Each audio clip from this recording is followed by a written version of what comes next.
Fiber, as a commissioner, I appreciate him twice as much.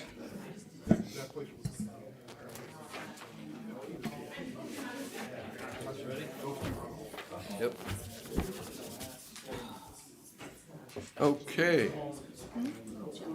It is 9:32, and it's time to bring to order the Friday, April 12th Board of Lorain County Commissioners. Shall we stand and pledge allegiance to the flag? I pledge allegiance to the flag of the United States of America and to the republic for which it stands, one nation, under God, indivisible, with liberty and justice for all.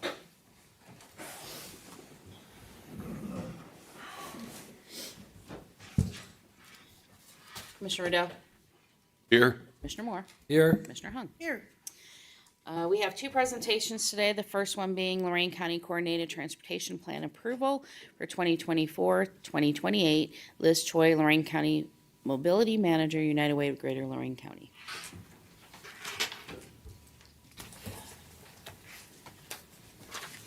Good morning. Good morning. Good morning.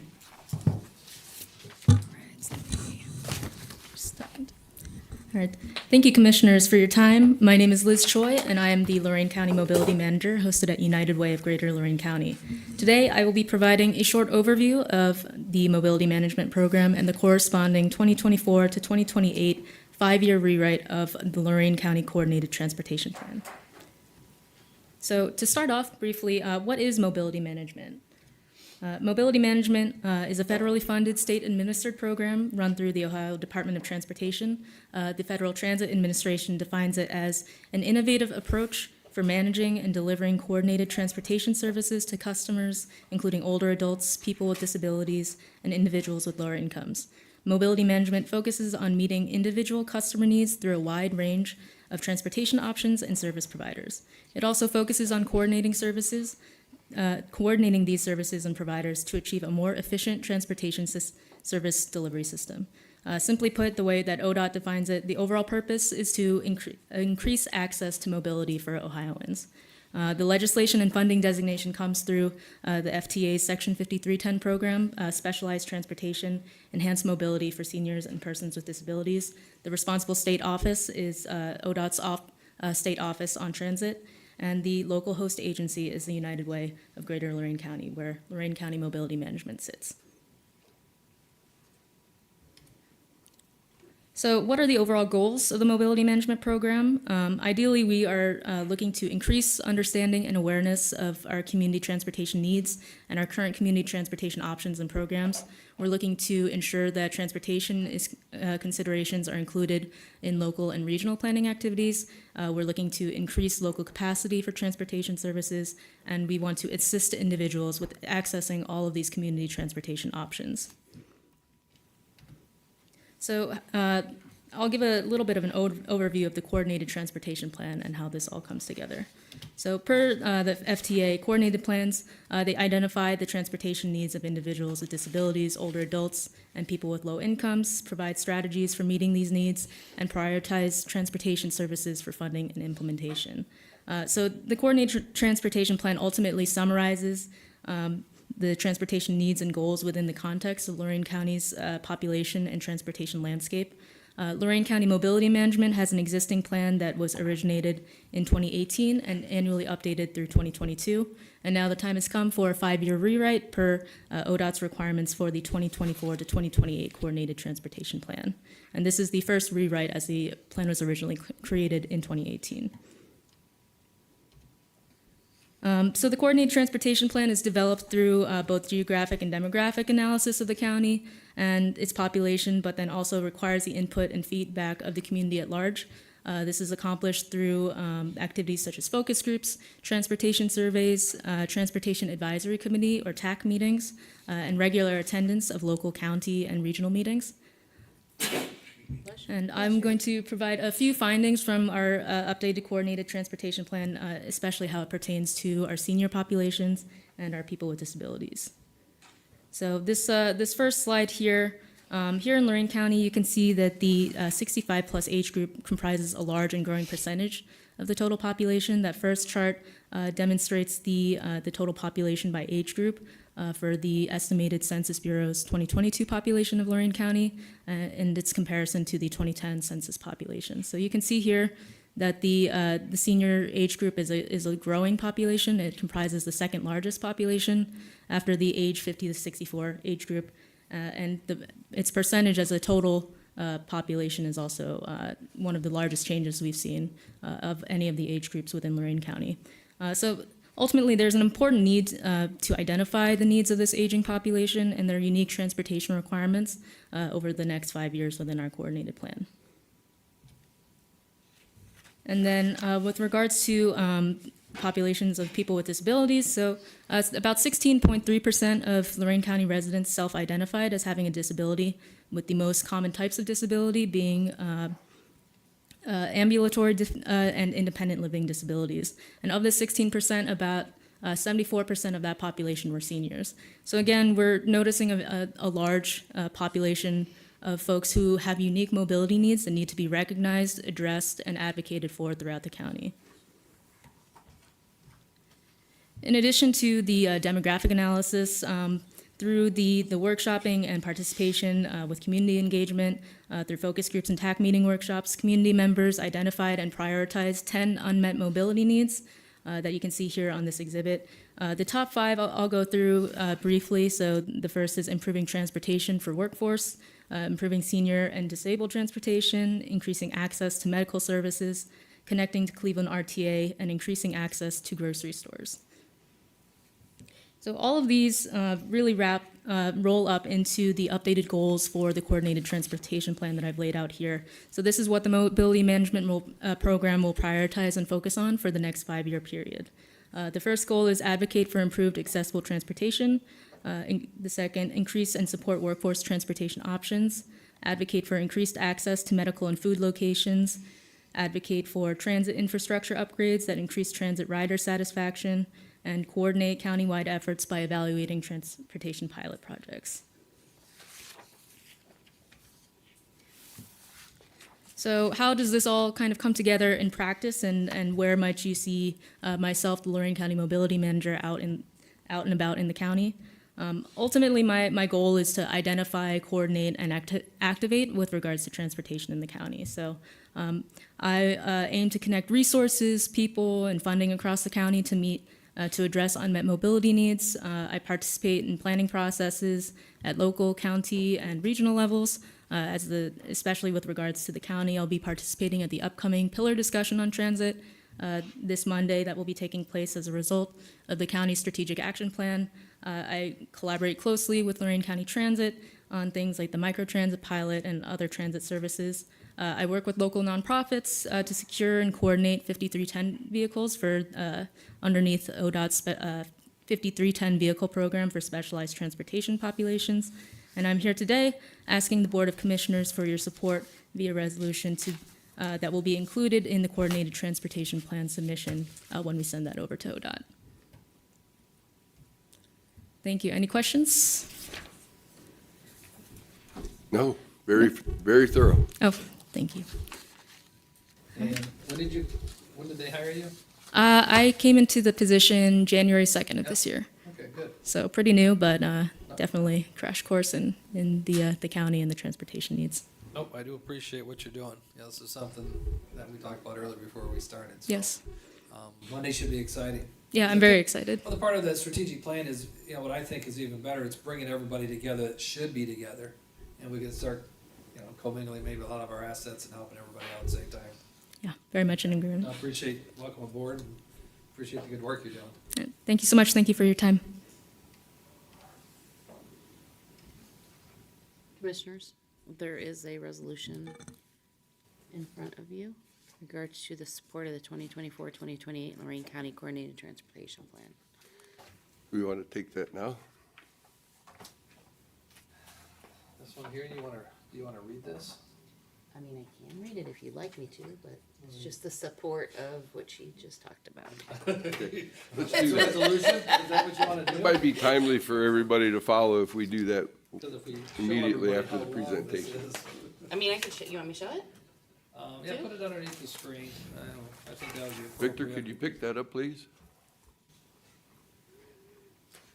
There we go.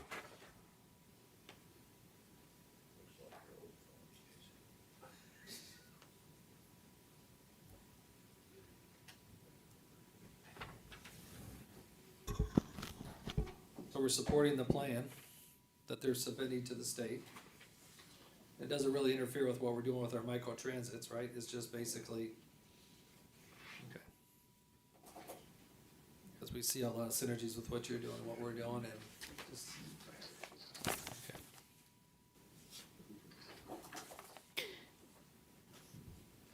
No, Make it's a just, motion to approve in the matter of supporting the 24 through 28 Lorain County Coordinated Transportation Plan. Second? any further discussion? Yes. I'm just a little confused, Teresa. It's not on the agenda. Do we have to add it to the agenda first? Dan? I mean, not necessarily, that's why. Okay. I'm just, is it on the agenda or do we have to add it to the agenda? No. I don't think you have to add We're it just to the gonna take it agenda. up? Yeah, you can just take it up. As long as the board's okay with it. Yeah, that's why I put it part of your whole package. It's quite the package. I know, it was 400 pages, I told them not to print it. Any further discussion? Commissioner Moore? Aye. Commissioner Riddell? Aye. Commissioner Hung? Yes.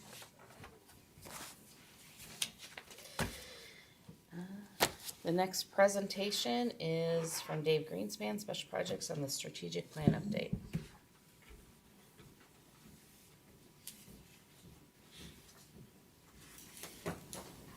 All right, great. Thank you, Commissioners. Give me a second to make sure I got this technology working right. So I put together, and what you're going to see is the presentation. Liz, you're going to see it again on Monday, and I appreciate you being here today and explaining what you're doing. And to your point, Commissioner Moore, you're 100% correct. This is the effort here of the strategic plan is to coordinate activities in the county. So what I want to open with are, if I can do this right, are two videos that were taken at the Future Summit. Let's see if that works.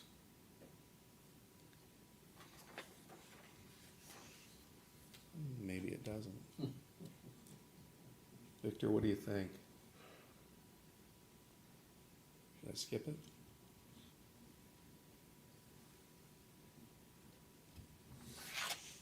All right, we'll just move on. So what they were, I'll just briefly summarize. The first one was Dave Bureau, who's the CEO of Future IQ, kind of giving an update on the process and the plan and what we've done. And the second is about a 4-minute video with various individuals that were at the event and their take on the strategic plan and where the county's moving. It was a very good. They were very good videos. I didn't have anything to do with them, so they were actually probably better. But they're available, and they'll be available on our website, on the portal itself. So what I want to show you are excerpts, and this is the presentation I'll be showing Monday, and that we'll be working from. And a lot of these come from the strategic plan final report that I gave to each of you on Tuesday. So once again, just the cover page here. I want to just focus here on a few things and the overall plan and process for what we're doing here. And I'm not going to read every item here, but obviously the purpose is to create a common vision, focus on extensive research, which we've done and will continue to do, embrace and celebrate and leverage the varied and diverse strengths of our county, be inclusive of different voices and perspectives, and identify areas of collaboration, which was to your point, Commissioner Moore, in working with Liz and her organization. You've seen this slide a number of times. This is obviously the original concept timeline that was presented to us. We have completed that. This is, once again, in the plan itself, but this gives you a little more detail as to what we've done chronologically. So you see here we conducted stakeholder interviews in September, scenario-based think tank workshops, with some of you participated and attended in October, community survey that ran for about 90 days, countywide and virtual workshops were in December, focus groups in February, community survey in March, and the Future Summit concluded in March as well. This gives you kind of a broad scope of those who and the participation levels we received. So if you look at the two kind of center bubbles, the 1436 and the 477, those are the individual respondents that participated in the survey. So almost 2,000 Lorain County residents or those interested in Lorain County, meaning they could work here and just not live here, participated in the survey. During the 6 focus groups, we had 200 participants. During the 9 countywide workshops, 154. We did conduct, if you remember, 2 virtual workshops. We held one during the day and one in the evening for those who couldn't make either of the in-person. Another 39 people participated in that. The think tank, between the 2 days, we had close to 170 people participate. And so the point in me bringing this up, and the reason it's in the report, is to show the broad scope of interest and the participation from the community in what we're doing here. So the future direction is focused on 2 really overarching, this goes identifying preferred future for the county. Let me go there first. So we need to understand where is it that the residents, those who participated, wanted to see the county progress and move towards. This structure and kind of the fundamental center matrix you see there is a core document that was used when these surveys were and the participation was conducted. I'll kind of summarize for you. The lower left is kind of doing things as we've always done them. The upper right is where we would anticipate the county to move towards. That's exactly what the survey results show here. So this box you see shows that the direction of those who participated in this exercise wanted the county move to a future-ready, diverse opportunity for the county. It substantiates what we all believed was the direction the county wanted to move, and it just further demonstrates that we're moving in the right direction. So we met during the first meeting we had, and at that meeting, 22. This was the 2-day event. The 22 items were identified that were summarized into 6 pillars. And the 6 pillars, when you heard Liz talk, and you'll continue to hear me talk about pillar discussions, and this is what we're talking about. So the first pillar discussion, the first and second, really are core and fundamental to the process that we're moving towards. The first one has to do with the importance of government services, and out of that, there were 3 main action steps that were identified that we should work on. The first one is to create a county communications plan. We did not have a county communications coordinated effort until about 60 days ago. Is that right, Administrator Armbruster? About 60 days ago, we entered into an agreement with all media, and they have done a very good job in communicating the county's message, and they'll continue to communicate that message. As a matter of fact, at 11 o'clock, I'm doing an interview with Channel 5 about the Monday's meeting. That's all a direct attribute of their engagement in promoting what we're doing here, not only with the strategic plan, but overall county communication. So we're working towards that. The second item here is host regular community meetings across the county. So the first one, Monday, although at Lorain Community College, it's anticipated that as we continue to have the pillar discussions, and this one first will be on transit, that the follow-on meetings will be similarly to how we had the community meetings and had them throughout the county. We did those at county libraries. We'll continue to do those possibly at libraries and at Lorain County Community College branch campuses, which I had a preliminary discussion yesterday about that.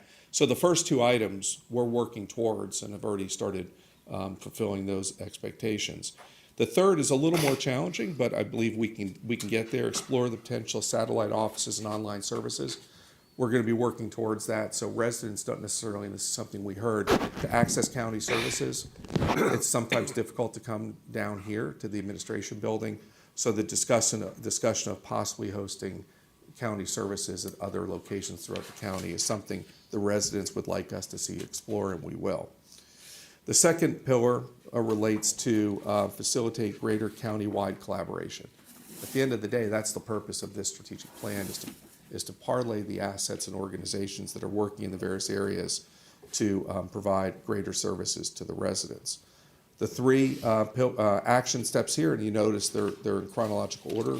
1, 2, 3 were on the first pillar. 4, 5, and 6 are with the second pillar, is to convene and host task force groups which is what we're doing. So we're fulfilling that expectation. Host regular cross-government collaboration meetings with key entities in the county. We will do that.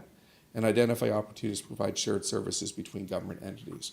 We'll do that as well. And actually, 6 and 3 kind of go hand in hand, right? If we're able to provide a satellite location or an annex in different locations of the county for folks to pay their bills or access services, that also satisfies action item number 6. Now we move into the specific pillar discussion. So we're jumping from pillars 1 and 2 to pillar 5, which includes transportation and transit. The reason that was chosen first is actually interesting. Number one, when we had these meetings, the various meetings, I think we had 18 in-person meetings. And if you go online and look at the survey responses, transportation and transit came up, and we were kind of joking how soon into the meeting would that topic come up, and it typically was in the first 5 to 10 minutes. That's how important we felt that it was to have this as the first pillar discussion, but also parlaying nicely with the commissioner's actions in creating the microtransit program. We thought it'd be ideal to promote that at the same time and focusing on one of the issues that the focus groups and the various individuals felt was an important key strategy. That's why we chose transit to be number 1. The items here that we're going to be talking about to establish and facilitate task forces, we're going to do that. We're going to come out of that meeting on Monday with a task force created that will focus on this. It'll be citizen-driven to continue to facilitate the discussion, host summits, and showcase the available resources. That's the whole purpose of the task force, and to forecast future infrastructure needs and develop long-term investment plan, all part of the process itself. So I'll talk a little bit briefly about the framework that we're going to be discussing on Monday. And Liz, this is in your, well, we talked about this, but it was again sent this morning. It's in your inbox. I sent it to the following individuals that are going to be participating insofar as help lead the discussion, but it's an open forum. And to put it in context and how popular this subject is, those who attended the various breakout sessions and all the meetings, the most we ever had show up, and I say most, was about 30 to 35, which was a good number to show up. We have close to 50 registrants, pre-registrants for Monday's event as of yesterday. And there was another communication sent out. We expect that number to rise. So the importance of that is obviously this is the right subject to move forward with first, but number 2, it shows the growing support and interest in what we're doing with the strategic plan. So Monday, we will have these 4 organizations, but not only these 4 participating. We'll have our microtransit and LCT will be presenting. Liz and her organization, NOACA will be there, as will RTA. Okay, maybe we'll close with that. Thank you. So those will be the organizations that are going to be helping lead the discussion, but it's not limited to them. And I would imagine with the 50 individuals that are showing up, some are coming from other organizations that will help participate and facilitate a plan. This structure will be the same structure for all the pillar discussions. So we'll discuss the current and future services, right? What's currently offered in the county. A lot of folks don't know. A lot of folks don't know organizations like Liz and NOACA, what they're currently doing, what Lorain County Transit, or even what this new microtransit system is going to do. Talk about what's out there. We'll discuss aspirations, challenges, and opportunities. We'll manage expectations, because at the end of the day, we want to make sure that people aren't disappointed with the direction we're moving, and we're able to explain where we're going. And then obviously the big key item here is to discuss collaboration. We will convene a transit task force, kind of channeling the Jeff Bezos, and those who heard me say this before. The task force itself, as Jeff Bezos would say, if you have a meeting where you can't feed everybody with one large pizza, you have too many people at the meeting. We're going to try to limit it and focus it, but participation is greatly encouraged. The next steps coming out of the task force will be to develop a task force meeting schedule and a call to action report. This has to be action driven. We have to be working towards a goal and an objective. Each one of these pillar discussions will have different task calls to action, but we're going to be driving towards a call to action. So where are we going next? So the next pillar discussion on April 29th will be on workforce development education. That was one of the key areas that was discussed as well. We combined workforce development and education together because of the intricacies involved in each. And with that discussion, We anticipate having individuals, and I've already invited them and talked to them already. Jobs Ohio will have a representative there from their talent unit. Team NEO, the college will have somebody there. Reach out to a superintendent from K through 12. We want to make sure we capture everybody, and our vocational institution has been invited as well. So we're trying to capture everything, and we know that when we start promoting this, this has just been announced here. We have not done any promotions yet. We'll do that on Tuesday. Hopefully we'll have the same 50-plus individuals, 50-plus folks, number-wise, interested in that task force. That'll conclude this presentation, but I'll go back, since Victor said it's ready. And you tell me, do you want to hear Dave, or do you want to hear what 20 people said about the Future Summit? Both. I guess we'll hear both. Hello, here we are at the Future Summit for the Lorain County Strategic Action and Planning process. We've just had 200 people here in the final stages of strategic planning, which has been a 7-month-long plan to develop a forward-looking, long-term strategic plan. Absolutely fascinating discussions today, where we've had people prioritising the strategic pillars and the actions.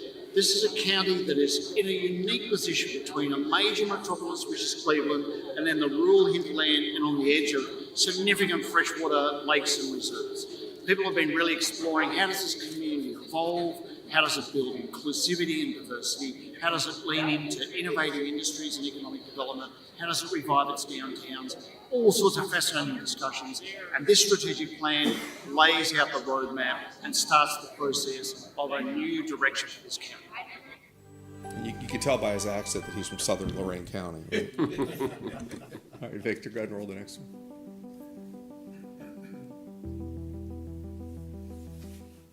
Hi, my name is Tracy, and in terms of why the strategic plan is so important, it pulls together our community to achieve that preferred future that we all buy into and gives us a roadmap for getting there. Hello, my name is Aaliyah Kimbrough, and I think that the strategic plan is very important because as a Lorain County native who returned after college, it's so important for us to be able to attract businesses, to retain our talent, and to further improve our communities. Hi, I'm Marcia Ballinger, President of Lorain County Community College.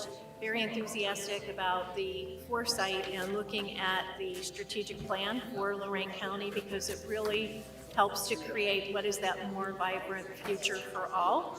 And the pillars that were outlined today truly exemplify what those opportunities are going forward, and we're very excited to be a part of that.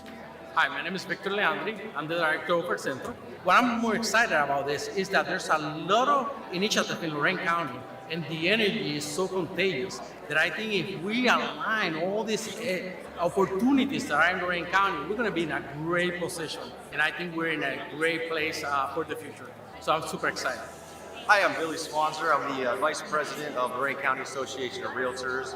I came here today just to see what we're trying to do in Lorain County to build our community, to strengthen it. And my mind was kind of blown about the steps that we're taking to make everywhere in this county stronger, better, and more unified. Hi, I'm Monica Morel with the Lorain Historical Society. Moments like this are important for building not just bigger cities, but a larger county. And if we want to work forward towards a common goal to be more unified, it takes a moment like this, and one day at a time, and soon we'll be the best county in the world.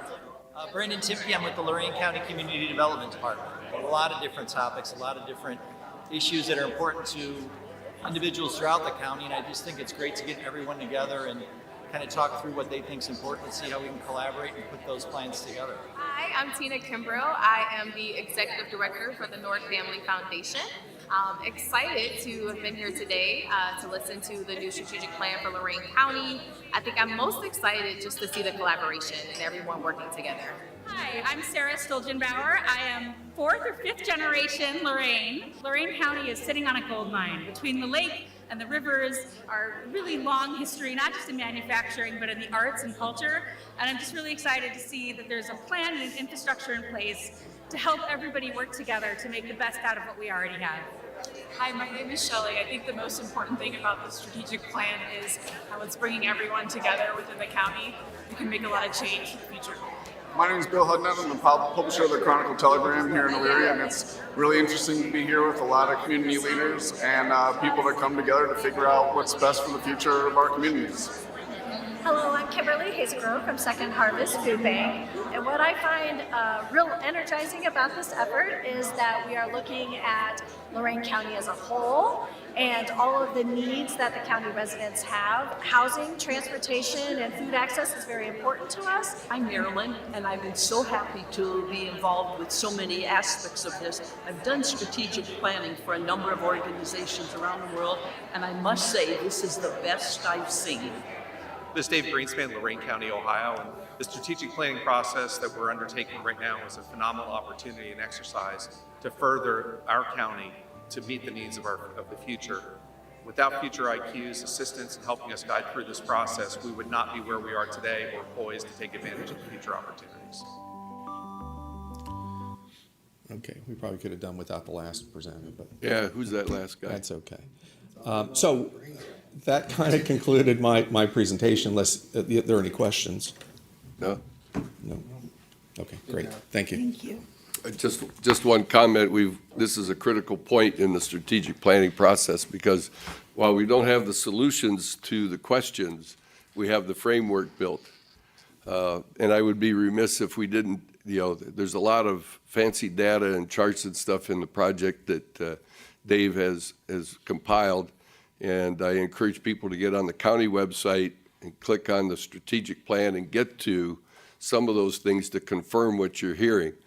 But the three items that I take out of this at 60,000 feet, which we considered when we embarked on this project, and that is number one, the citizens don't expect us, and nor do they want us to stay where we're at.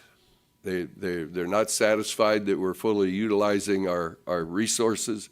They have envisioned a way forward, and they've told what that vision kind of looks for in grand terms.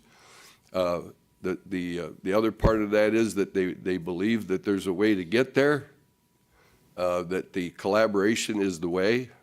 That's an often used and not very often fulfilled term, but that's what they're hoping for. And the sad part is that it exposed that as we wonder about the constituents and the taxpayers and the voters and what they expect of us elected officials, they unfortunately said that they didn't believe that the existing political framework could come together and collaborate between all the electeds to deliver that vision for the future.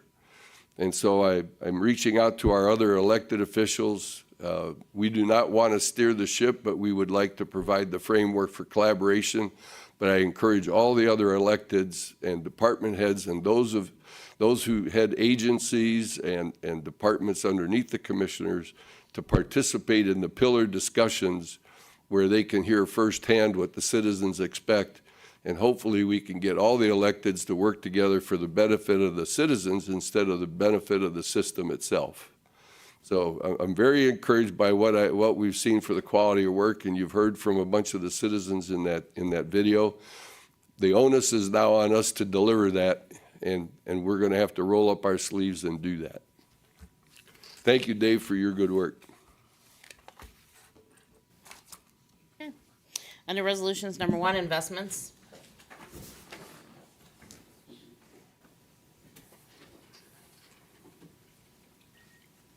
Move to approve.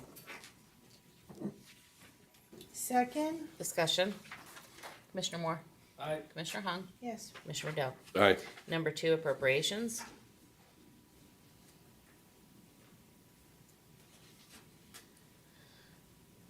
Move to approve.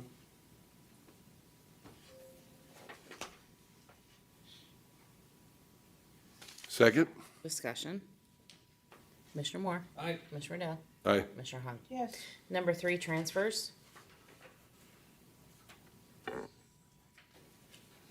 Move to approve.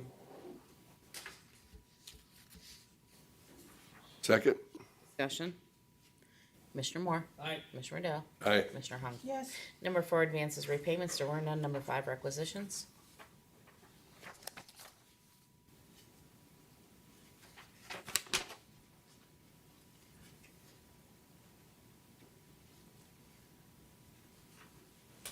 We have page 2.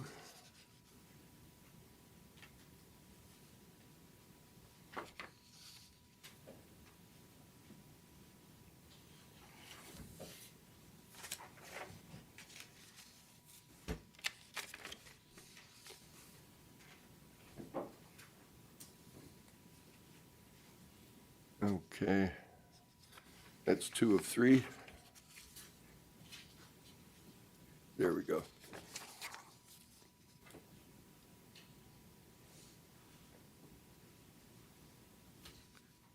That's the general fund requisitions, page 3. Move to approve pages 1, 2, and 3. Second, Discussion? yes. KC number 933 of 2 Ws in Tower. And if Administrator Armbruster would just like to have a few words on that, number 933? Part of the process in the taking the Motorola contract for Mark's 911 is the placement of the infrastructure in towers in several different locations within the county. In order to make sure that the towers are placed in an environmentally safe position, you have to do a phase 1 to see whether environmentally the tower can actually be placed there. That's a state requirement. You want to make sure that there should not be any remediation or any issues there. So that cost, the study, the potential future tower placement would be the environmental study that is required. Now, recognize that with the contract, with the process that we're going through, the state of Ohio is actually going to give us $15 million to take over these tower locations for the next 20 years, maintain them, take care of all their generators, replace any equipment that's out there to maintain those towers for not only our 911 system, but the entire MARC system in the state of Ohio. So we have to meet the requirements of the state of Ohio in order to place towers that we're actually physically putting up that they're going to maintain over the next 20 years. So that's the explanation to that. Administrator, I know you have a firm grasp on this situation, and I haven't seen the contract for it because we trust you to handle those things. Is this more than one tower? Because it seems to be singular in the way it was written. So this will be multiple towers? Or just one tower? Or This just would be one tower. Just one? Okay, thank you. Unfortunately, Commissioner, environmental studies, whether you like them or not, are not cheap. They're not inexpensive. It's So not that you I'm don't not want in to make support of it, any. I just want for the public so they hadn't Correct. some background from you, because you've been working on this.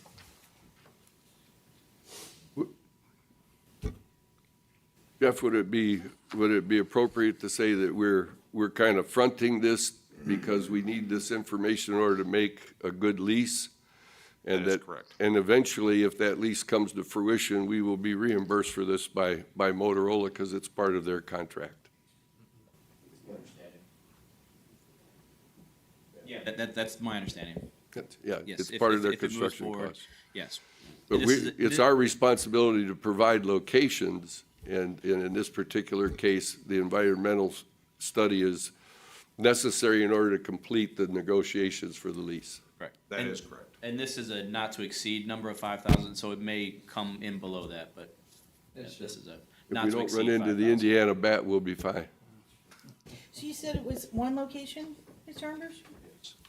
There are. Are you ready to share with the 4 public? towers going up. And some of the other locations Where the might not studies- need the environmental study because the environmental study has already been performed. But then again, as you site the locations, and you have to cite them in a relevance of, I guess, hundreds of yards, you gotta make sure that they're gonna work as they're appropriate. And they're working through these issues, and then the environmental here, I'm not sure if this one is the fairgrounds, I'm assuming it's the fairgrounds, where the information to the fairground had not gotten there, and we're moving forward to just do the environmental on that, to keep us on schedule. We don't anticipate any bumps in the road, but we're working through those issues. So just to clarify, you're saying that this study is for the Wellington location? That's what Yes, My understanding that is the case. It is. Yes. I didn't think there was an air of secrecy, you know, No, around there it. isn't. I think people out there know that yeah, they're No, looking. but Because when we go to the fair, you literally have, right. your phone cuts off while you're in there, so it would be helpful. Right. Well, Commissioner, the only thing, it's not an error of secrecy, it's just if you've got multiple locations, you don't want to telegraph that the other one is not done. It reduces competition and it tends to increase costs. So we tend to investigate those things in order until we get the resolution that we want. So, but yes, my understanding is this one is for the fairgrounds. Yeah, I didn't say there was an air of secrecy. I said we don't want the public to think there is. Because it's kind of information that's been kind of out there Yeah. already. Actually, there was a Fair Board meeting this week. This week. And there was a lot of conversation with regard to that. I know the Fair Board has not really taken action at this point. They're gathering the information to move forward. We're hoping for a positive result. And we're looking forward to moving forward and keeping on track this project, which is so important to Lorain County, to bring since you've asked the question, our consoles are on track. 70% of the equipment is here in place in the state of Ohio, actually in Motorola's warehouse, to bring all of our consoles up to date as suggested in June and July. We plan on being operational on that side very quick, so very soon after that. So the project is on time and at this point in budget. Thank you very much. Any other discussions on the requisitions? Commissioner Moore. Aye. Commissioner Hung. Yes. Commissioner Riddell. Aye. Number 6, travel. There's no travel. No, Commissioner? I didn't see No?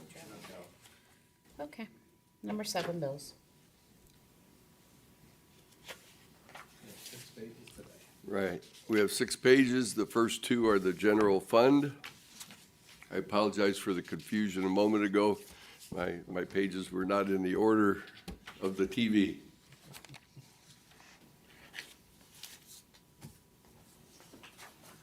We have page 2, Victor.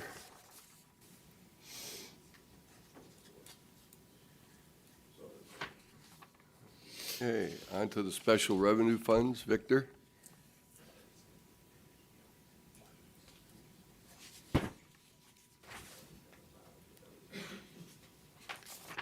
Page 4.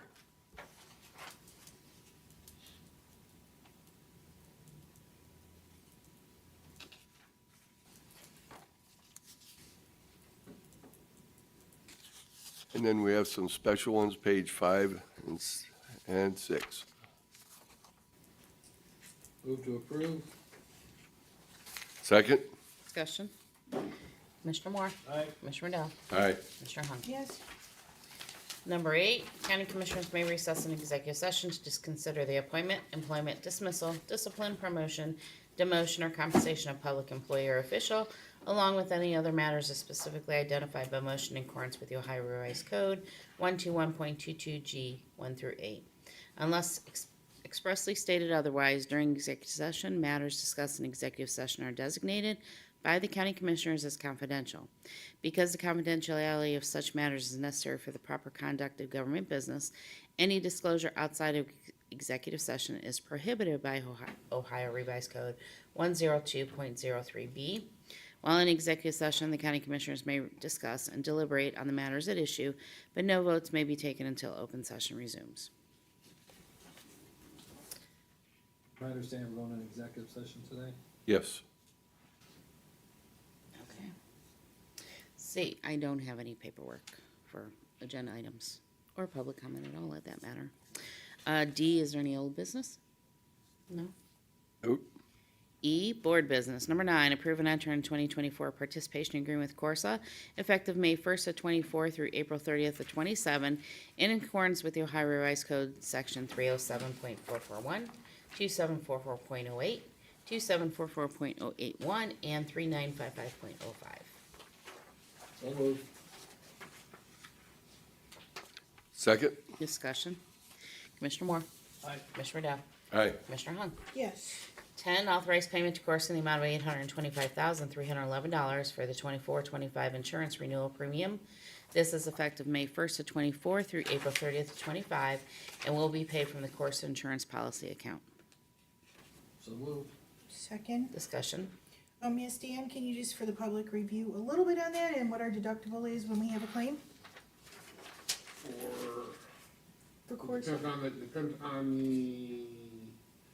what the deductible is. What the deductible is depends on the type of claim. For most claims, the deductible is, I believe, $50,000. For most claims, that's what it is, but it depends on the type of claim. All right, thanks, Dan. Yep. Anything further? Commissioner Moore. Aye. Commissioner Hung. Yes. Commissioner Dow. Aye. Number 11, approve and enter in a first amendment to a lease agreement with American National Red Cross for office space at 322 North Gateway Boulevard, Elyria. The lease is extended from May 1st of 24 and expiring on April 30th of 26, and an annual rental from May 1st of 24 through April 30th of 25 at $8,520, and from May 1st of 25 through April 30th of 26 at an annual rate of $8,988. So moved. Second. Discussion. Yes.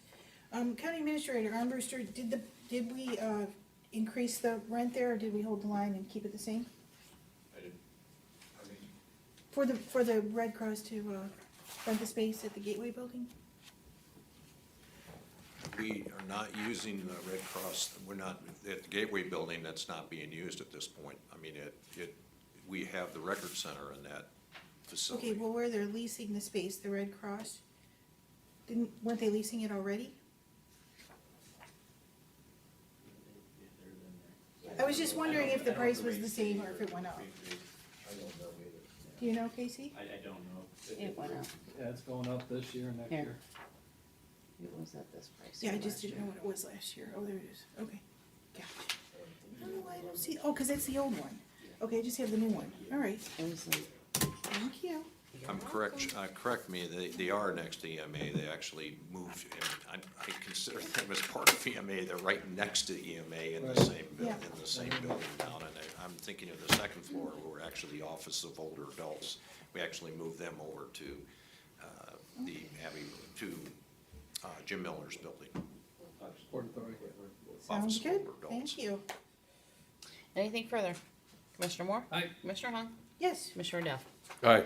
Community Development, 12, award a contract to Kleinfelder Inc. in the amount of $450,000 to provide professional services to administer and implement Lorain County's $1.6 million program year 23 CHIP program and $45,000 program year 23 CHIP LEP program approved recently by the Ohio Department of Development, which will be paid from the CHIP grant contractual purchase professional services account, as well as CDBG contractual purchase professional services home account. So moved. Second? Discussion. Great, did you wanna add something to?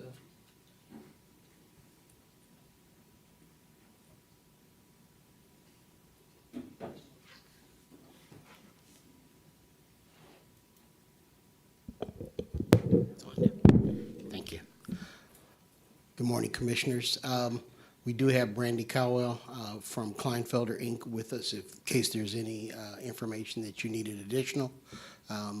This is a program that you've heard about numerous times before. This is a continuation of CHIP.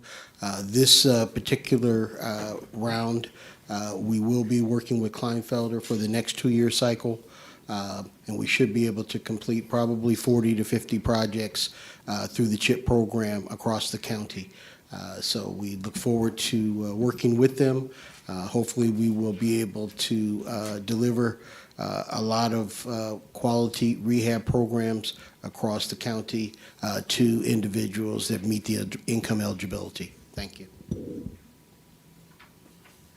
Anything further? Commissioner Moore?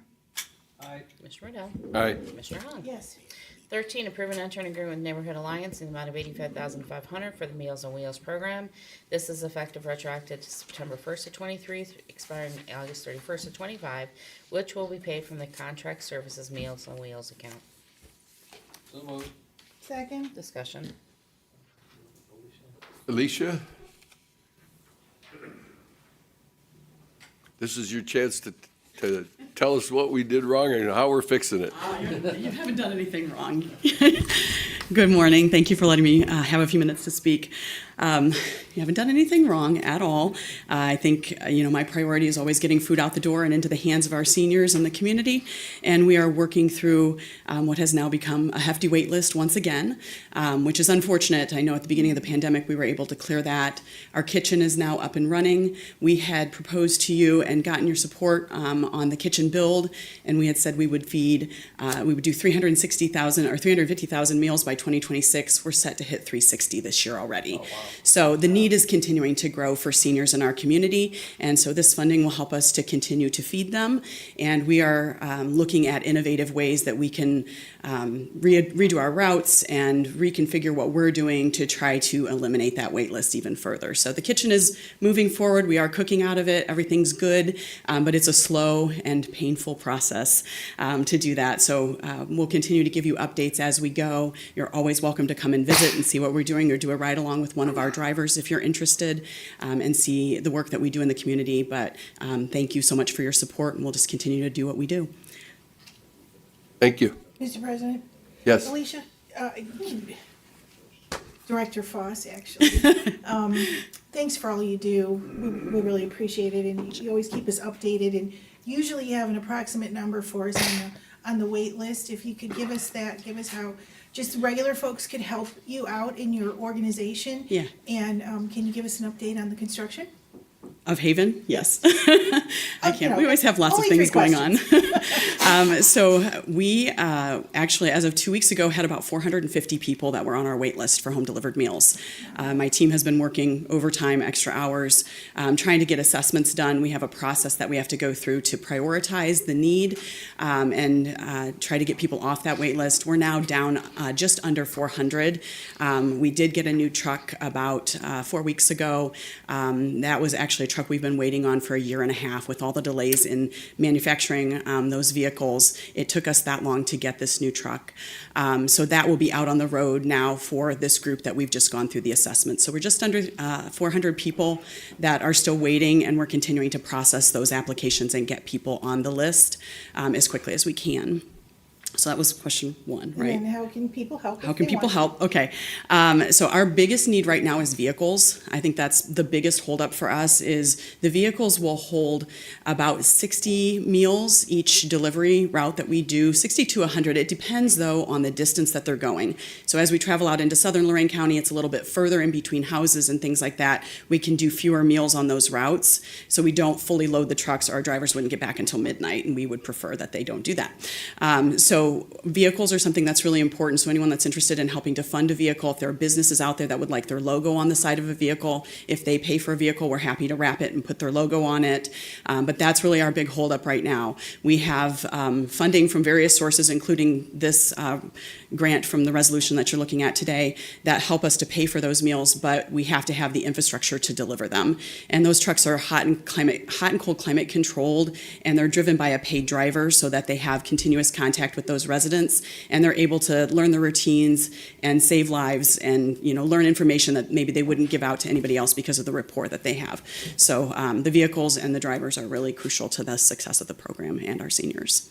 Okay, their question was update on construction. An update on construction. So Haven Center construction is moving forward. I'm being told we're about 6 to 8 weeks out from being complete. So if you drive by the building over on East 30th Street, you'll see the new addition is up. It has windows, it has doors, it has siding. They are drywalling. I was in there earlier this week and did a walkthrough. Everything is coming along nicely. The bathrooms are starting to get put together. So we're looking at like 6 to 8 weeks, and that should be done. The biggest delay I have right now is the elevator. That is about 20 weeks out. So we're waiting on that elevator to come in, but hoping that we can potentially get partial occupancy without the elevator and get that building up and running. So thanks again for your support on that. I know it's been a little bit of a rough road, but we are getting close to completion, and we're very excited and appreciative of that. Thank you. You're welcome. Anything else? Alicia, thank you for your grace in not exposing us, but I took a tour of the Neighborhood Alliance this week, and as we were leaving, I heard the thing that every boss or commissioner hates to hear, and that is, when can we get paid? So I will say that, returning back to the offices, I talked to Teresa about getting on the agenda, and I've talked to Casey, and he's going to expedite the check so that we can pay a September bill 7 months late. I appreciate all of your hard work. But we don't like to make a habit of that, so I won't be quite as polite as you. The next time the bill's not paid in 60 or 90 days, say something, because it's not our intention to take 7 months to pay you. If we make a mistake, don't be afraid to tell us. Thank you. I will do that. All right. Thank you. Thanks. Anything further? Commissioner Moore? Aye. Commissioner Hung? Yes. Commissioner Riddell? Aye. Job and Family, 14, authorized payment of the county general fund mandated share in the amount of $1,057,515 payable monthly from July 2024 through June 2025 in the amount of $88,126.25 to Lorain County Department of Job and Family Services in compliance with the Ohio Revised Code 5101.16 and OAC 5101 9 through 631. A minimum of an additional 5% of the state of Ohio certified amount of the county share for state fiscal year 24 is in the amount of $1,110,390.75, which would be appropriated to general fund public assistance grants account line for the 23 calendar budget year in compliance with the Ohio Revised Code 5101 and OAC 5101 9 through 631. So moved. Second? Discussion. Commissioner Moore? Aye. Commissioner Hung? Yes. Commissioner Riddell? Aye. Engineer, 15, executing a set-aside agreement with Sandstone One LLC in Dollar Bank guaranteeing the resources to complete all necessary work items within the 4 seasons at Sandstone Subdivision Number 1, Amherst Township. Authorize administrator to execute all necessary action to execute the set-aside agreement with Sandstone One LLC in Dollar Bank with prosecutor's approval as to form. So moved. Second, Discussion. for the benefit of those that are watching, this is an agreement that allows the developer who got stymied by a thing we call in Lorain County, we call it winter. And they completed about 60% of the project at hand, and it's been approved by the county engineer and goes to the planning commission later this month so that they can start to transfer lots and generate jobs and get houses ready to be going.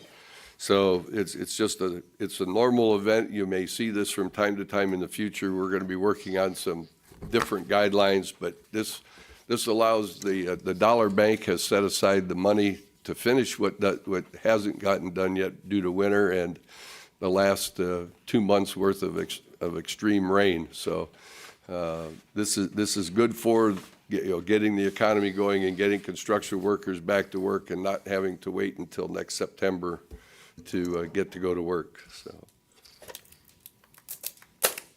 Anything further? Commissioner Moore? Aye. Commissioner Riddell? Aye. Commissioner Hung? Yes. 16, executing a set-aside agreement with Sandstone 2 LLC and Dollar Bank guaranteeing the resources to complete all necessary work items within the Sandstone Mill Subdivision Number 1, Amherst Township. Authorize administrator to execute all necessary action to execute the set-aside agreement with Sandstone 1 LLC and Dollar Bank with prosecutor's approval as to form. So moved. Second? Discussion. Commissioner Moore? Aye. Commissioner Riddell? Aye. Commissioner Hung? Yes. County Administrator? Don, you want to start? You or Lynn? And since it's raining so much and we're moving that much water, I mean, Black River's pretty high right now. All of them are. Thank you, Administrator Armbruster and Commissioners. We've been talking about for too long, and we're finally at a point where we're able to share with you the plan for this year's mowing of the ditches that are of county responsibility. Those are ditches that have previously gone before this board and have been approved to be improved and put on permanent maintenance through one of the various revised code methods made available to the county. We are looking to be able to be in the paper, ideally April 16th, with the first ad running, and then also it'll be posted on our website, county purchasing, as well as we'll be Facebooking it and sending out notices to all of the contractors we have in our database to make sure that we get as many people aware of it and hopefully as many bids as possible in to be competitive. Following that up will be ditch maintenance, which is the actual dipping of a smaller subset of those ditches. And then lastly, we have a couple of basins, infrastructure projects that the district has built over the years that'll be going out as well, and those are much smaller. One of the things that is exciting is that with the mowing, and Lynn Ickes will go into some detail, is that for the first time, we're going to bid out some of the mowing to see what the cost structure and the effectiveness of that is, as well as having the county engineer continue through their office to do some. And then something that hasn't been done before is we're going to do a reinspection on a third set only and not mow. It is our belief, and Lynn has done some research into this quite a bit, to send people out on a mower when there's nothing growing because it's overly shaded is a poor use of our resources. And so we're looking to, again, maximize what we do, maximize our impact, and minimize needless work.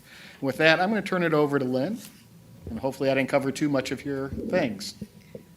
No, you're fine. So let's start with the mowing. So in the past, the engineers mowed all of our ditches, which is give or take 50 miles worth of ditch every year, at least once a year, which was common practice for many stormwater districts for years and years and years, which I understand, but I believe that it was originally because that's the way we took care of roadside ditches. Well, off-road ditches are not the same. So aside from what Don had said about the reason to not mow, part of it is the shading. Not much grows in a shaded area, at least for grass. But when it comes to the areas that are sunnier, mowing every year does not allow a lot of the vegetation to develop really strong root structures. And in the process of mowing, part of what mowing does is to allow a little bit more runoff, a little bit less nutrient absorption, and just overall, we're only mowing to keep woody brush down. Well, most woody brush does not grow to the 1.5 inch size that our mowers can handle within a year or two.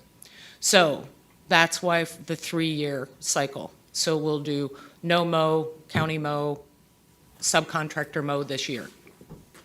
I am hoping that having thicker growth will hold more of our soils into place on these ditches, thus keeping down, in the long run, maintenance, because we won't have near as much sedimentation going on. So that's the whole reason behind that. That, and quite honestly, the price of mowing between 2021 and 22, our costs went up 50%, and between 2022 and 2023, they went up 40%. And in the grand scheme of things, that's going to become unsustainable, especially as we add more ditches to the maintenance program. Questions? No. And then, Board, just so you are aware, I related to this, I had gotten a gentleman from a Tuesday evening's meeting had come up to me. And this is related to the ditch maintenance. And he was referred to talk to me about ditches and maintenance, and he had some concerns. He has farm fields across the county, actually from Gore Orphanage to State Route 83. And he had some concern about county maintenance of ditches. And he did come to me, and based upon the fact he had so many, I invited him up to my office after the meeting, and we went to the map, and I had him tell me, okay, parcel one or ditch one, where is it at?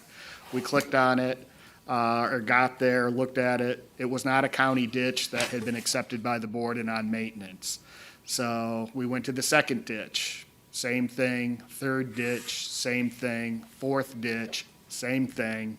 Fifth ditch, actually, he was close. The ditch there was a ditch that was on maintenance by the county, but the part of the ditch that he was concerned about was just beyond where county maintenance ended, and it was actually the outlet for that ditch. And he then asked, well, if it's not on county maintenance, how can we do it? Or can I even touch the ditch? Well, for everyone's knowledge, if you have a ditch flowing through your property and it is not on county maintenance, please clean your ditch. And make sure that you leave some vegetation around it to hold it in, as Lynn had talked about. Secondly, if it is in bad condition, there are different ways where we can bring a county or a ditch that's private into the fold, so to speak, through working with the township or working with the stormwater district. There are petition processes, easement processes. There's never a guarantee that it would come in, and there are limited resources. But I did want to point out that, well, we do have, as Lynn had said, 50 miles of ditch that we do maintain on a regular basis. We've got thousands of miles of ditches throughout the county that are not our responsibility, that are private property. And it's the responsibility of each property owner to maintain those unless a local government or the state is taking that on. And we do have a map available on our website at Lorain County Stormwater. If you Google it, it's easier to find. Otherwise, you have to go through about 5 tabs to get to our map. But with that, I want to thank the board for giving us an opportunity to give you an update on an important project, and Jeff for ceding some time. And if there's any questions, we're here and happy to answer them. Questions? No. I just want to, for the record, indicate that those 3 individuals in the second row, that's our dream team for the ditches of Lorain County. Okay, if you have a question about a ditch, that's where you go. And my challenge to the 3 of you is, we've got a lot of ditch work to do here in 24 and 25, and we've got to see to it that we need to get it done. If the commissioners or the county government around you is in the way, let us know, and we'll clear the way. But God said that water had to go north to Lake Erie, and we got to provide the way for it to get there. But thank you for your work, and look forward to, I asked you for the other day for a program on, so I hope that we're close here in the next month or so to a program so that we can show the constituents what we expect to do this year and next year, so they can hold us to our plan. And you know I'm not too happy right now about it anyway, correct? Okay, so hopefully in the next 60 days we can have that plan, because we do have to make some decisions on how much ARPA funds we gave the department, and we're gonna have to decide on how, the timelines are gonna work or not work, so. Correct, and just for the board's knowledge, we are out to bid now with Dock Ditch, and we have submitted another ditch project to the board for another public hearing, but we will give you the full update. Okay, thanks. Shortly. Thanks. Thank you. Thanks, Tom. To finish my report, I just want the board to know that. Sorry, we forgot about you, Jeff. Sorry. Quite honestly, the plan is just like strategic plan. Dave has given updates for the last several months. He's had pictures. He's had that. Challenges that I know that Don and Lynn and the engineering department will have pictures. We'll have updates. We'll show you what the ditch was like prior to and what it is afterwards on an ongoing basis, so you'll see results all summer long and all fall long. There's no reason why we can't document this and show the people just exactly where and when and how, and put a circus on. You might see it be the center stage, such as this strategic plan is as we look at it today. Moving on, I echo the commissioners and their strategic plan. Quite honestly, we've been bringing the county together. Bringing the county together through the 6119 to bring political subdivisions in to say, how can we save money? How can we move forward? Most recently, working with Bobby Ina and Tina Morris and the state of Ohio with the capital budget, asking for money not only for the 6119 for Baumhart Road, for the Abbey Road sewer project that actually goes past Ford into other industries that are up there in Sheffield Village.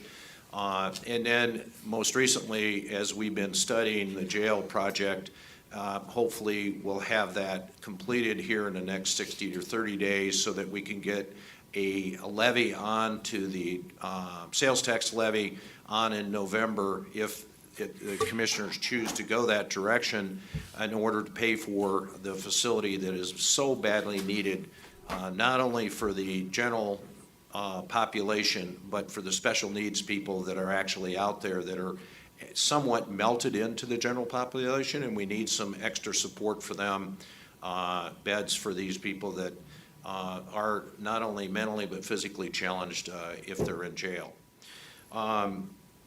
As we move forward, you've got to, the county has to be able to borrow money. I've never been in a bond rating where I actually do it over the phone. I asked Casey, a couple weeks ago, I said, what about our bond rating? How does that work? And he says, oh, we're going to have a rating update. And I says, when we go into Chicago or New York? And he says, we don't go there. They call us on the phone and we see the Chicago skyline in the background. And we had a rating session this past week, which I'm sure went very, very well. And we should know the ratings coming out on Monday. There was no indication that Lorain County, based on how we have budgeted, how we have spent our money, is going to be in any jeopardy at all. County Commissioner's done a great job in your process of setting up the budget. I look forward to this coming summer, and we actually go into the next phase of the budget, and something that we haven't done in years and years and years. It makes a lot of sense that we are planning in August, September for what's going to happen next year, because we've got a good 6 months behind us to take a look. So we're looking for very positive results on the bond rating, and the young lady that took care of us was very, very knowledgeable, and I was quite pleased with how it did take place. I missed going to New York City, but maybe next year we could go to Chicago or something like that. But it's interesting that the bond rating people would rather have us, it's okay to be here and do it over Zoom rather than going to the big city.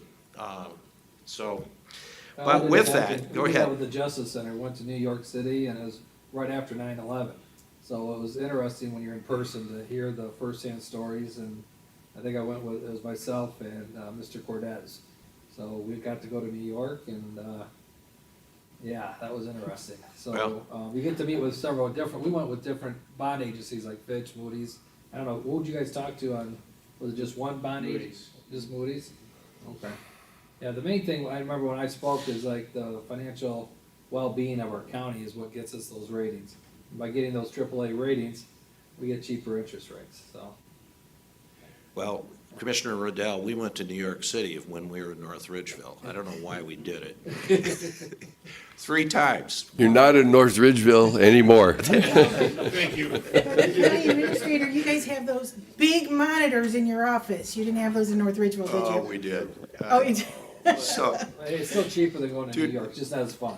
to finish it, and just to say how the administration and county commission is working with communities, most recently, myself, Jim Miller, Land Bank, and the Port Authority, Karen and myself, and Mayor Brubaker went over to Elyria Foundry and had a presentation over there as to how not only the county or the Port Authority, the Land Bank, or the commissioners, and working with the city of Elyria with Mayor Brubaker, is to how can we help Elyria Foundry that started in 1905. And they gave us a complete tour, and I recognize the first picture it has was that big fire on the thing. I didn't think that that happened in Lorain County. I thought when the steel plant closed down, but we were actually in the heat shop over there in Elyria Foundry, and when they dumped in a whole vat of some old steel that they put in to melt it down, there was this big explosion, and it was really pretty cool to realize that since 1905, and we have a business here in Elyria that has been around for that many years, that have 250 people working for them, that are very, very skilled and qualified. You might think that there's stuff that they're working on. And I appreciate Mayor Brubaker and his entire staff and getting the county over there and see if we can't work something out to help Elyria Foundry grow. They are not broke in any means whatsoever. They're very, very solid in what they are. But as foundries are in the whole United States, I mean, it's not like you're gonna build a foundry anyplace, so let's keep the ones that we have running and make them effective and efficient and bring them up and help them in any way to grow, not only with some brownfield money, but for them to reinvest back in, which they're doing over there. So we're continue to stay busy, and we continue to appreciate the support of the county commissioners, and our team here is having fun. They keep telling us, Jeff, don't bring up any more projects. We got enough on the table now. But if I don't keep the foot on the pedal on the gas, we got to keep the pedal on the gas. We got to move Lorain County, and let's work together. And what's really cool is when a lady says, we're sitting on a gold mine, there is no question we're sitting on a gold mine. And in the other positive energy, it's contagious, and it is contagious. Let's continue to move the county ahead. Thank you. Thank you. Thank you. And you're right, people are thirsty for good news. I just wonder, County Administrator, where are you eating lunch today? Where are you eating lunch today? Where am I eating lunch today? Probably in my office. I was just wondering, because you said the foundry about, 2 dozen times. Oh, no, this is Elyria Foundry. I know, I'm teasing you, I don't want to tell you a story about the foundry. That's not a good thing. That would be bad news. Not the foundry, Elyria Foundry. Just teasing. Stop It now. went right over your head, Jeff. You're ahead. As your lawyer, I'm saying stop. I have, Madam Clerk. I have nothing. Board correspondence. I was ready to go. Second. Discussion. Mr. Moore. Well, did you want to talk about t-shirts again, Teresa? They're available in my office, and anybody wants a t-shirt, they're $10. Come by see them me. so everybody can be matching at our celebration. Correct. Thank you. Commissioner Moore. Aye. Commissioner Hahn. Yes. Commissioner Riddell. Aye. Is there any new business? Yes. I'd like to make a comment. Unfortunately, Director Berner wasn't able to be here today, so I'm going to speak a little bit for him. But the city of Lorain earlier this week closed Fire Station number 7 for a day. And unfortunately, several people, including some government officials and the Lorain Firefighters Union, went to the social media to proclaim that this was due to the commissioner's actions on the countywide telecommunication system and the insufficient equipment, and blame it on 911, and a claim that was not fair to the folks over at 911.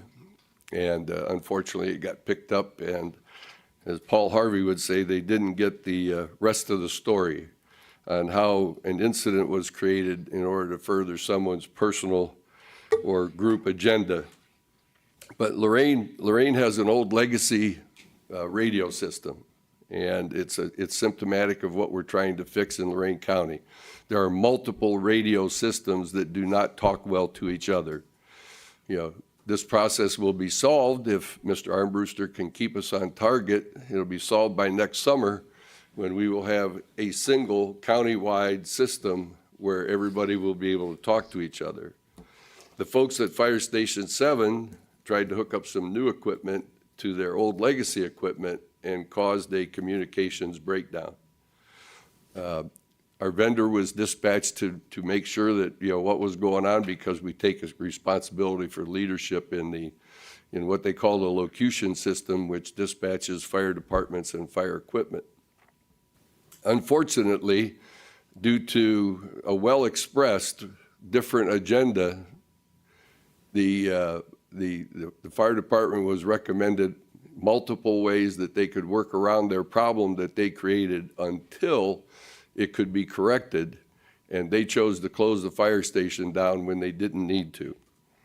So this just took us, it makes one curious as to whether the situation was accidental or whether it was created to further an agenda or a dialogue.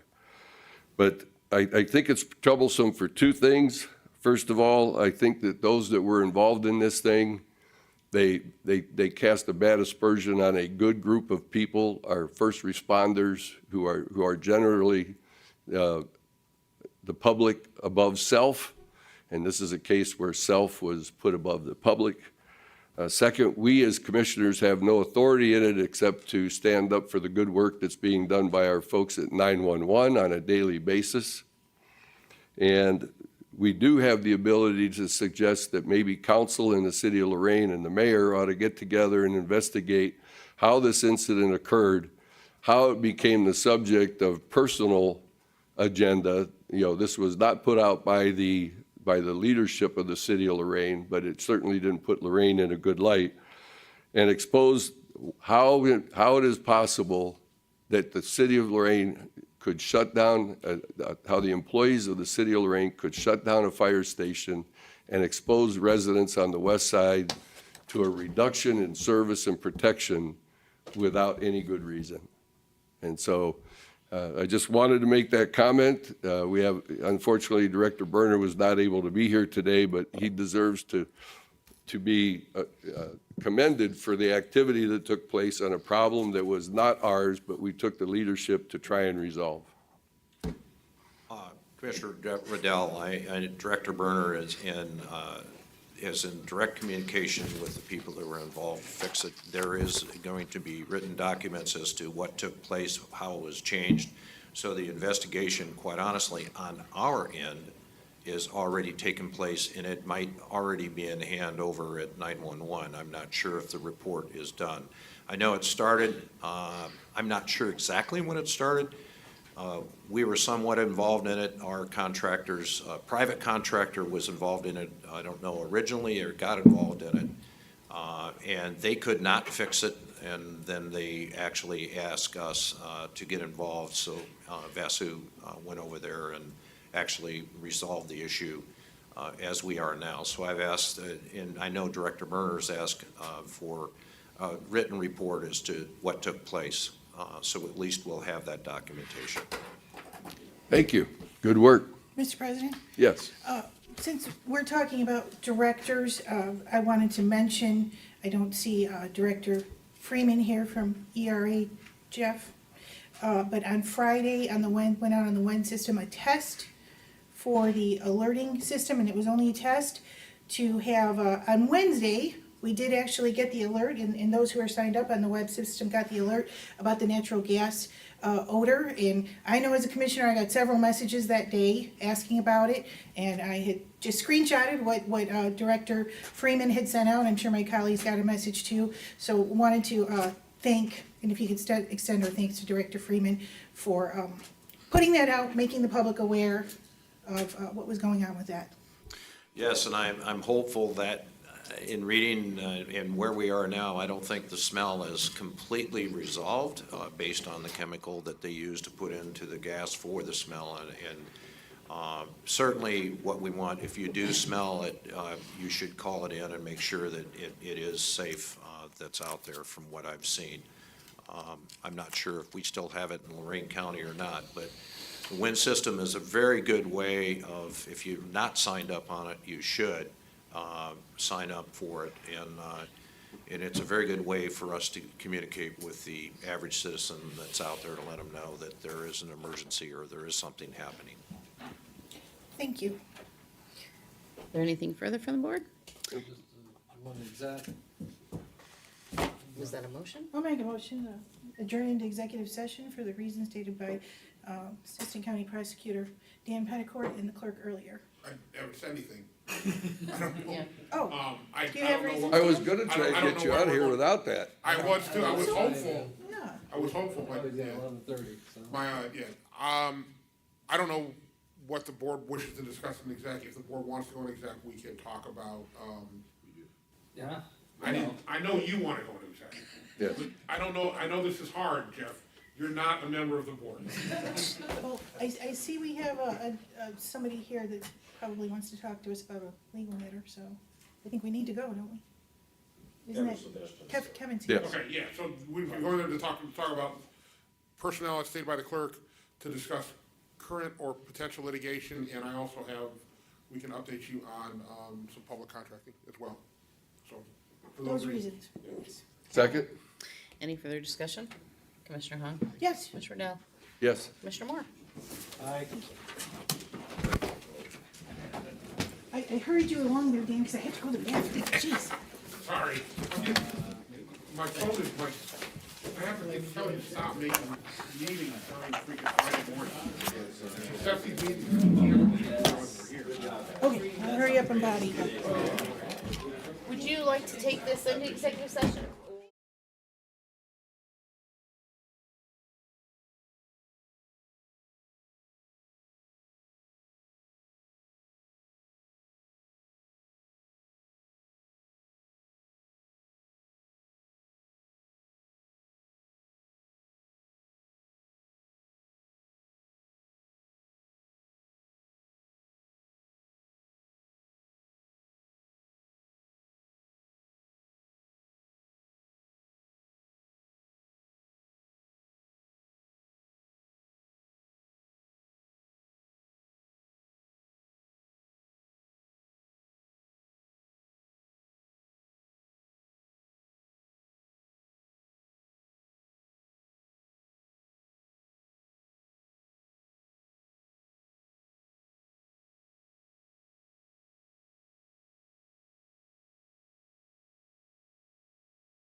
Do you have the ball, Teresa? The commissioners have reconvened from executive session.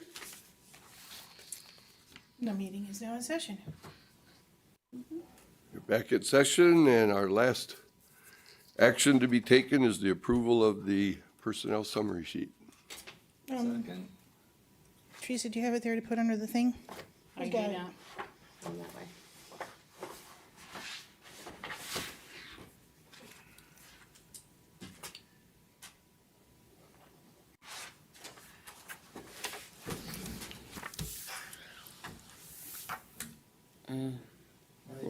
Ray, do you know how to bring this up? There's something on the camera over here that has to be shown. Does he know how to do that? No. On the camera? Let me see. I don't even know. It says capture, picture. Unless somebody does something come up that shouldn't. Or somebody to complain that they weren't shown. Nobody complains. No one's watching right now. Is it that? Okay, I don't want to put the wrong thing on the screen, okay? that's what we're afraid Your, of. your pal, Mr. Baker, has made that a Oh, couple yeah, of times there when we we didn't go. put it up. Oh, really? There you go. Thank you. There we go. So there's a motion and a second. Is there discussion? Nope. Okay, Mr. President? Yes. On this issue in particular with the raise for your administrative assistant, we have the issue of he was formerly my administrative assistant. That's issue number one. Issue number two, I went in the shared drive to look for the letter or the email on the review of his performance. I did not see one. So for those two reasons, I think it's best that I abstain and let you gentlemen make the decision, let my colleagues make the decision on that. So I will abstain on number one, but approve the sheet. Yeah, he's been underpaid since he's been back by the rest of ours, what, by? Yeah, he got brought back and was accidentally skipped over for the annual raise, as well as the fact that we've added duties to John's list of duties, and so that's why I recommended the raise. I recommended that administration evaluate it, and the administrator and the deputy administrator both determined that number. I did not determine that number. Well, back, before the commissioners spent $4.5 million on their offices back about 15 years ago, our administrative assistants actually sat outside in the front area. And that's, remember that, Teresa? Yes, I do. You can take this off the screen. Yeah. But, yeah, so basically, our administrative assistants used to sit out in that area, which I think we were in talks of doing that last fall. So we never executed that, so wouldn't bother me if that's if we're gonna move forward. I believe that's an option that the administrator and deputy administrator are looking at. Are they looking at it?